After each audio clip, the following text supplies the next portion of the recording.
Are you wondering how to write objectives for a project? Well, if that's the case, then you've come to the right place, because in this comprehensive yet succinct video, I'm going to be walking you through the entire process. And by the end of it, you'll have some highly effective project objectives. I'm also going to be introducing you to two very effective templates which you can use to document your objectives and refine them to ensure they are as best as can be. And I do just want to quickly mention that you can pick those templates up via the link in the description. But before we delve into these templates and how you can write these yourself, I think it's really important that we just fundamentally look at what project objectives are and how we can make them as good as they can be. So first and foremost, project objectives are the specific measurable outcomes a project aims to achieve, including the goals and the deliverables. Now, they outline the scope regarding time, budget, and quality, and they are essential for effective project planning. They are written early on in the project planning phase. They are typically produced by project managers or planning teams. And if you're watching this video, chances are you are one of those. Now, in project management, project objectives are included in the project charter, the project plan, and scope statement documents. So once you have written your objectives, they are the artifacts that you need to include these in. So why do clear objectives matter? Well, they are key because they guide every part of a project. They help teams understand exactly what to aim for. They make success much more likely. Now, clear goals are also crucial for quality management. They let everyone know what the end result should be right from the outset. Now, objectives are useful for any project, regardless of industry or sector. And templates, as we will soon look at, they make setting these goals and planning projects much easier for everyone involved. So, before I show you these templates and how you can build them yourself and what to include, it's essential that I just talk about the SMART framework. Now, this is an industry adopted framework, and SMART is an acronym. So it stands for specific, measurable, achievable, relevant, and time bound. Now, there are variations of the SMART framework, and you'll also find that there's others out there, such as SMARTer as an example, which include a couple of other different elements. But this is, as I say, an industry recognized and used framework for setting effective objectives. It was introduced by George Doran in 1981, and it ensures that objectives are clear and structured. So with this in mind, let us now look at these templates. As I say, you can pick these up via the description below, but they are relatively simple. You could probably build them yourself.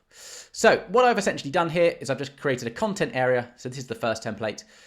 A content area at the top where we can specify the project name, the project manager, and the date created. So these are little kind of shapes I created, the rectangles, just inserted them there, and I've just obviously put a heading at the top. Just a nice little content area to capture the key information of the project.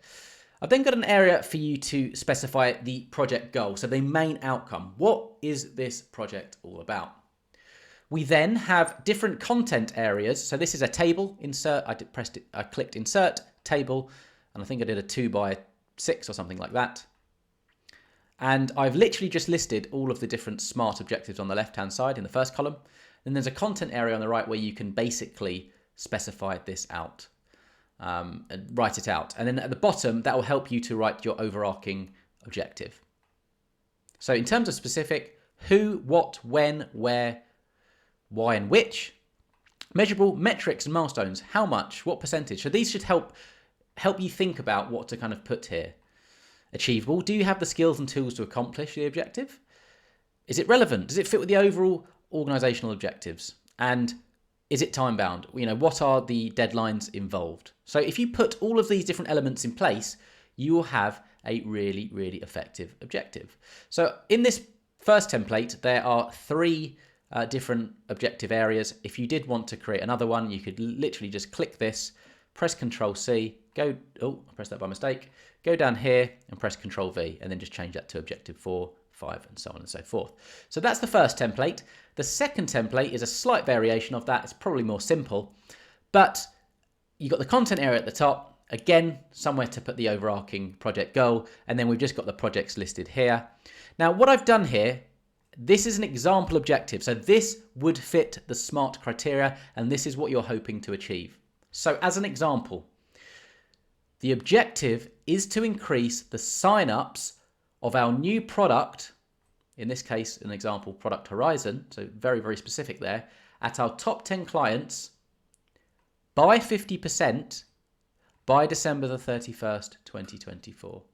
So if I just went back to these, it's very specific in terms of who. It mentions the top 10 clients. The what is the Product Horizon. When, it's got to be by the end of 2024, where again, that could include, top 10 clients. Why? I could actually put another element to this objective. I could say something like, this will increase our annual revenue by $200,000, that's as an example. The metrics and milestones, how much, what percentage, we've specified that in those objectives. Achievable, this is achievable for this actual organization, just in this example anyway. Does it fit with the overall organizational objectives? Yes, because the overall organizational objectives at this precise moment are to expand the business and to get more kind of revenue from existing clients. And the final deadline is at the end. So that is an example of an objective. Of course, you just need to use this little framework and you will have really effective objectives. And then you can just document them here. And then at that point, it's just a matter of taking them over to the project charter, project plan, and scope statement. So I hope this video is useful. Any questions, comments, feedback, drop them down below. With all that said, I hope you have an excellent day.